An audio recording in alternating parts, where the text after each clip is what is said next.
You've seen them, the person who walks into a room and something shifts. Heads turn, conversations pause, people lean in, almost without realizing it. There's no announcement, no performance, just a quiet gravitational pull that seems to follow them everywhere they go. You've wondered about it, maybe even studied it, tried to put your finger on exactly what they're doing differently. Is it confidence, charisma, some genetic gift handed out at birth to a lucky few? Here's the truth most people never hear. It's none of those things. Magnetism isn't a personality type. It's not something you either have or you don't. It's a collection of small, almost invisible behaviors, habits so subtle they fly under the radar, yet so powerful they completely reshape how people experience you. The science backs this up. Psychologists, neuroscientists, and social researchers have spent decades studying what makes certain people unforgettable, and what they found wasn't what most people expected. It wasn't loudness, it wasn't dominance, it wasn't even raw confidence. It was something quieter, deeper, more intentional. In this video, you're going to learn 17 of those habits, tiny shifts, every single one of them, but the kind that compound, the kind that change how you walk into a room, how you hold a conversation, and ultimately, how people remember you when you're gone. Quick question before we start. Do you consider yourself a naturally magnetic person? Drop yes or still working on it in the comments. There's no wrong answer, but I have a feeling most of you are about to change yours by the end of this video. Let's get into it. Before you say a single word, your body has already started the conversation. Research suggests that a significant portion of how people perceive you in those first few moments has nothing to do with what you say. It's all non-verbal. The way you carry yourself, where your eyes go, how much space you take up, how still you are. So we're starting here, with the foundational physical habits that lay the groundwork for everything else. Habit 1. The slow blink. This one is so small it's almost laughable until you feel its effect on the receiving end. Most people, when they're nervous or eager to connect, blink quickly and dart their eyes around.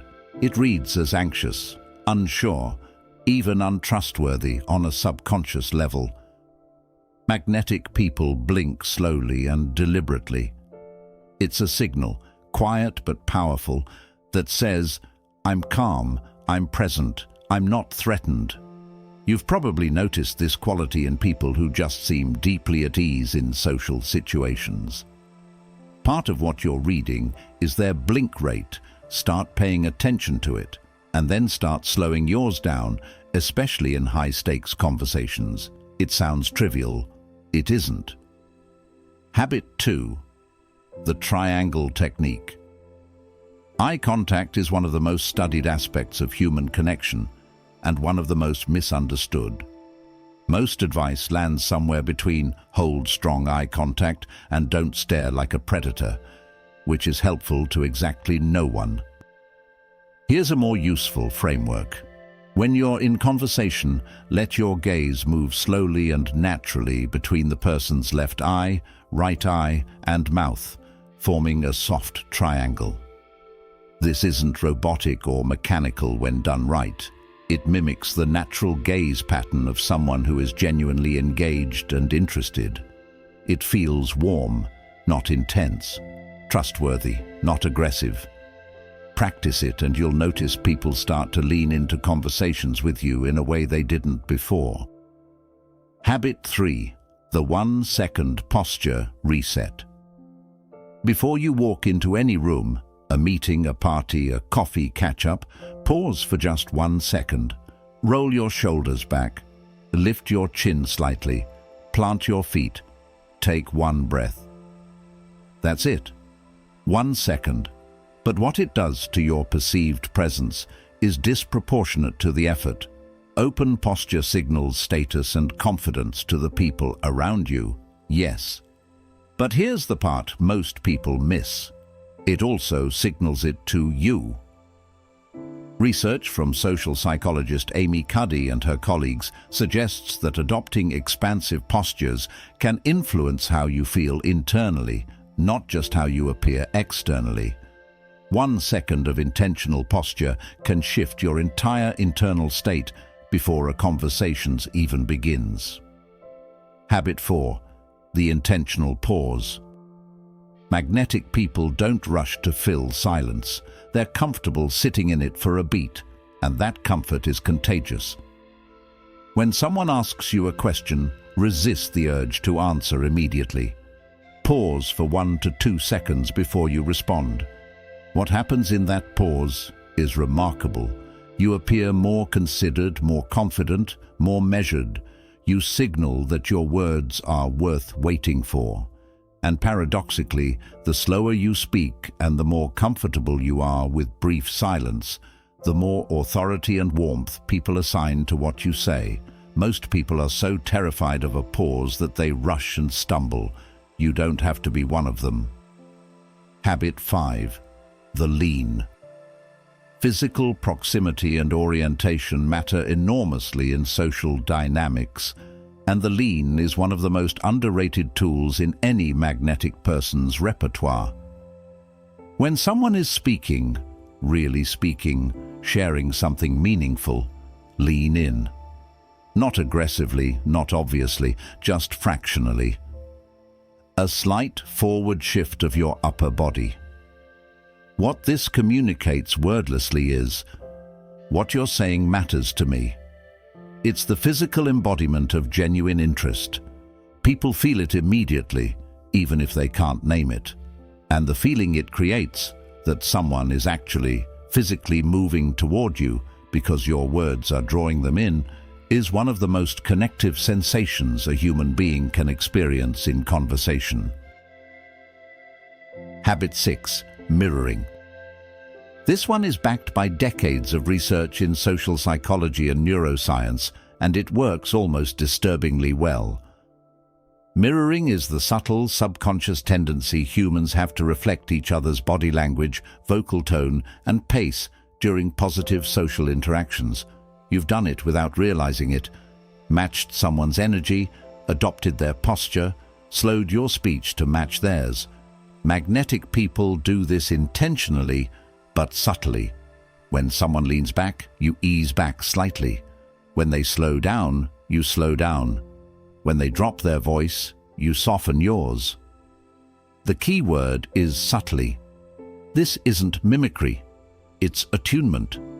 Done well, the other person never consciously notices it.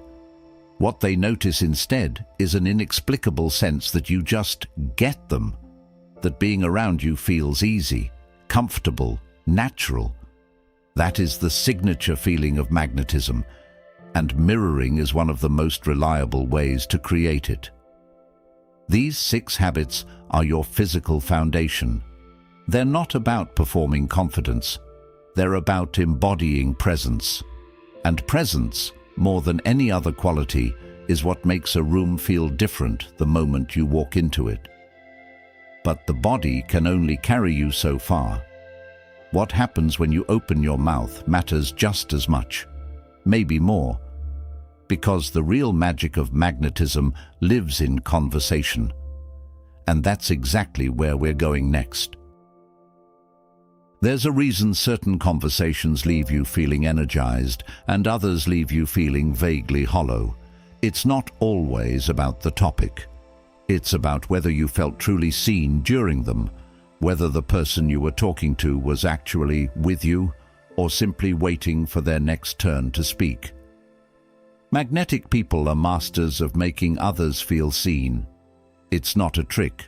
It's not manipulation. It's a set of conversational and psychological habits that, practiced consistently, create an experience most people rarely get to have. The feeling that someone is genuinely, completely, presently interested in them. Here's how they do it. Habit 7. Use their name, but sparingly. Dale Carnegie said it nearly a century ago, and neuroscience has since confirmed it. Hearing your own name activates regions of the brain associated with reward and self-relevance. It's one of the most personal sounds in any language. Magnetic people use names, but they do it sparingly and naturally, not robotically.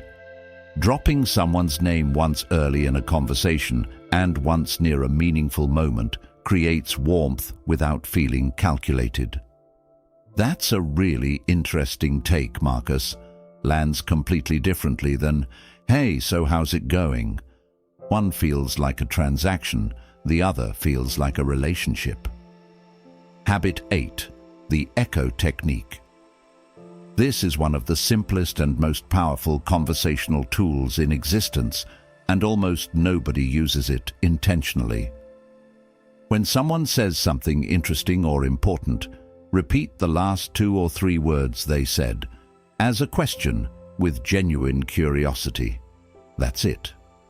Someone says, "I've been feeling really stuck lately." You say, "Really stuck?" and then you wait. What happens next is remarkable. People expand, they go deeper. They say the thing they were actually trying to say but hadn't quite gotten to yet. The echo technique signals that you heard them, not just the surface, but the weight of what they were carrying, and it invites them to keep going without pressure. It's a tiny habit with a massive emotional return. Habit 9. Ask the second question. Most people ask one question and then pivot to their own story. It's not malicious, it's just how most conversations are wired. Someone mentions they went to Japan. You ask, "Oh, how was it?" They say, "Amazing." And then you launch into your own travel story. Magnetic people ask the second question. What was the most unexpected thing about it? Or was there a moment that stood out above everything else? The second question is where connection actually lives. It says, "I'm not just checking a conversational box here. I genuinely want to know more about your experience." People feel that distinction acutely, even if they can't articulate it, and they remember you for it. Habit 10. Validate before you respond. Here's a habit that almost instantly changes the texture of any conversation. Before you respond to what someone has said, especially something emotional or personal, validate it first. Not with empty phrases like "totally" or "for sure," but with something real. That sounds genuinely hard. I can see why that would frustrate you. That makes complete sense given everything you've been dealing with. Even one sentence of real acknowledgement before your response creates psychological safety. It tells the person, "Before I say what I think, I want you to know that I actually heard what you said." That small moment of being witnessed is something most people are starving for, and the person who gives it to them becomes magnetic, almost by default. Habit 11. Share a vulnerability selectively. This one might surprise you because most advice about magnetism focuses on projecting strength. But there's a well-documented psychological phenomenon called the pratfall effect, first identified by social psychologist Elliot Aronson, which shows that perceived competence actually increases when someone reveals a small flaw or moment of vulnerability. Magnetic people aren't afraid to say, "I honestly don't know the answer to that," or "I struggled with that for a long time," or "that was one of the more embarrassing moments of my life looking back." These admissions don't diminish them, they humanize them, and humans are fundamentally drawn to other humans, not to performances of perfection. A well-placed, genuine vulnerability in a conversation is like opening a window in a sealed room. Suddenly, there's air, and people breathe easier around you because of it. Habit 12. Match energy, then gently lead. Have you ever been in a conversation where the other person's energy was so dramatically different from yours that it felt jarring? Too loud when you were calm, too serious when you were playful. It creates friction, a subtle dissonance that makes connection harder. Magnetic people are skilled emotional calibrators. When they enter a conversation, they read the other person's energy and meet them there first. If someone is subdued, they soften.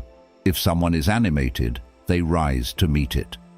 This initial matching builds rapid rapport. It's the conversational equivalent of mirroring. But then, and this is the key, they gently lead. They slowly bring the energy to where it needs to go. Toward warmth, toward openness, toward depth. And because you've built trust by meeting them first, people follow. Not because you're controlling the conversation, but because they feel safe enough to let you guide it. These 6 habits are the conversational engine of magnetism. They shift you from someone who talks at people to someone who talks with them, someone who creates an experience of being genuinely known.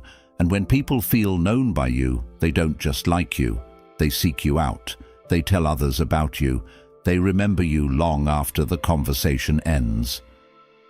But there's one more layer to this, and it's the deepest one. Because while habits of body and conversation create magnetic moments, there's a third category of habits that creates a magnetic identity, and that's where we're going now. Everything you've learned so far, the physical habits, the conversational techniques, they work. They create immediate, tangible shifts in how people perceive you and how they feel in your presence. But the people who are the most enduringly magnetic, they've gone one level deeper. They've built habits that aren't just things they do, they've become things they are. This is the identity layer, and it's where the real transformation lives. Habit 13. Develop a point of view. Magnetic people have opinions, not aggressive ones, not the kind that bulldoze conversations, but clear, considered, lived-in perspectives that make conversations more interesting the moment they enter them. There's something deeply compelling about someone who, when asked what they think, actually tells you, who says, "I've been thinking a lot about this, and honestly, I've come to believe that," and then means it. This isn't about being controversial. It's about being present, about showing up with your actual self, rather than a carefully curated, controversy-free version of it. Opinion creates texture. Texture creates engagement, and engagement is the heartbeat of magnetism. Start by noticing where you water down your real thoughts in conversation, where you hedge, qualify, and shrink what you actually believe into something safer. Then practice saying the fuller version. It's uncomfortable at first, and then it becomes you. Habit 14. Remember the details. This habit requires almost no effort to develop, and almost everyone underestimates its impact. When someone tells you something, that they're nervous about a job interview, that their dog just had surgery, that they've been training for a half marathon, remember it. And then the next time you see them, ask about it. How did the interview go? Is your dog doing better? How's the training coming along? What this does is almost impossible to overstate. In a world where most people are barely listening to begin with, the person who actually remembered something you said last Tuesday becomes extraordinary. It signals, "You matter to me enough that I held on to something you told me." That signal is one of the most powerful forms of human affirmation in existence, and it costs you nothing but a few seconds of genuine attention. Habit 15. Be genuinely enthusiastic about other people's wins. Here's a habit that separates the truly magnetic from the merely charming. They celebrate other people, wholeheartedly, without asterisks. When someone shares good news, a promotion, an engagement, a personal breakthrough, magnetic people respond with full, unfiltered enthusiasm, not a polite, "Oh, congratulations," before pivoting back to themselves. An actual, present, "That is incredible. Tell me everything about it." This sounds simple, but in practice it's surprisingly rare. Genuine enthusiasm for someone else's success requires a level of emotional security, a freedom from comparison and competition, that most people haven't fully developed. When you find it in someone, it feels remarkable, because it is. It tells the person in front of you, I'm not threatened by your success. I'm genuinely happy for you, and there are very few feelings more bonding than that. Habit 16. The Ben Franklin effect. Ask for a small favor. This one is counterintuitive enough that it deserves special attention. Most people assume that doing favors for others makes those people like you more, and there's truth in that. But social psychology has documented something equally powerful that works in the opposite direction. Asking someone for a small favor makes them like you more. This is called the Ben Franklin effect, named for Franklin's own observations about human nature. The psychology behind it is elegant. When someone does something for you, their brain unconsciously justifies that behavior by concluding they must like you, because why else would they have helped? The act of helping creates the feeling of connection, not the other way around. So ask someone to recommend a book. Ask for their perspective on something you're working through. Ask for a small piece of advice in their area of expertise. Done sincerely, not manipulatively, it creates a thread between you. A small, warm connection that often grows into something much larger over time. Habit 17. Become someone who notices. This is the final habit, and in many ways it's the one that holds all the others together. Magnetic people notice things. They notice when someone's quieter than usual. They notice when someone changed their hair or got a new bag, or seems lighter today than they did last week. They notice the painting on the wall at the coffee shop that nobody else has looked at. They notice the nervous energy of the new person in the room who hasn't quite found their footing yet. And then they say something, not to perform observational skill, but because they genuinely noticed. Because they're actually looking. Because their attention is outward rather than turned relentlessly inward. In a world of distraction, where most people are half present at best, scrolling through mental to-do lists while nominally in conversation, the person who is actually fully looking at the world around them becomes magnetic, almost by accident, because attention is one of the rarest gifts you can give another human being, and when you give it fully, without agenda, people feel it in a way that's almost physical. These 5 identity-level habits aren't quick fixes. They take practice.